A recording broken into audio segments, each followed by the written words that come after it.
When Sarah is presented today, she's often reduced to one idea, obedience.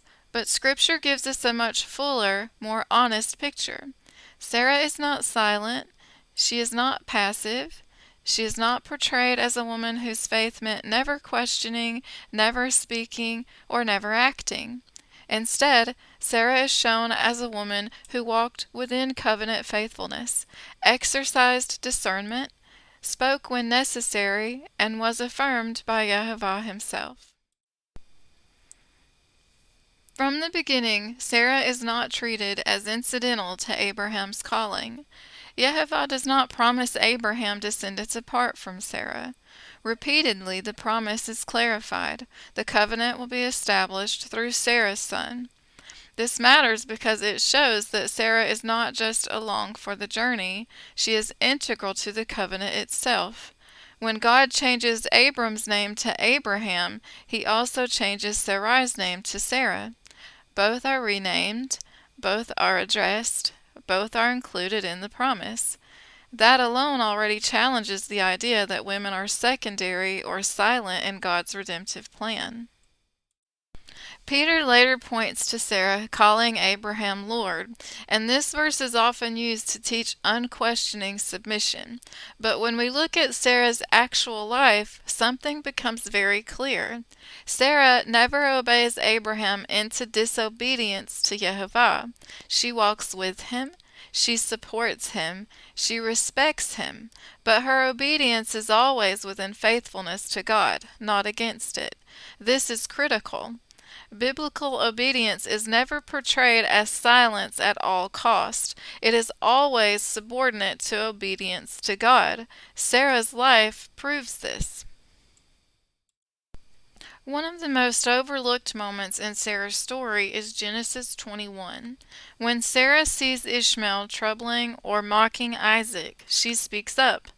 She tells Abraham something difficult, something painful, something he does not want to hear. Abraham is distressed. He loves both of his sons. And then Yehovah intervenes. God does not rebuke Sarah. God does not tell her to be quiet. God does not say she is overstepping. Instead, Yehovah tells Abraham, listen to her. That moment alone dismantles the idea that wives are meant to suppress discernment, insight, or warning. Sarah saw something Abraham could not fully see. God confirmed that her discernment was correct. This is not rebellion, this is covenant wisdom. Sarah's laughter is another moment often misunderstood. She laughs because she is old. Her body has passed its natural ability to conceive, and from a human standpoint, the promise sounds impossible. And Yehovah asks her, why did you laugh? Is anything too hard for Yehovah? This isn't condemnation, it's invitation. Sarah's laughter shows us something deeply relatable. Faith does not mean never reacting honestly. It means bringing our reactions into God's presence and learning to trust Him beyond our limitations. Her laughter becomes part of the testimony, not a disqualification.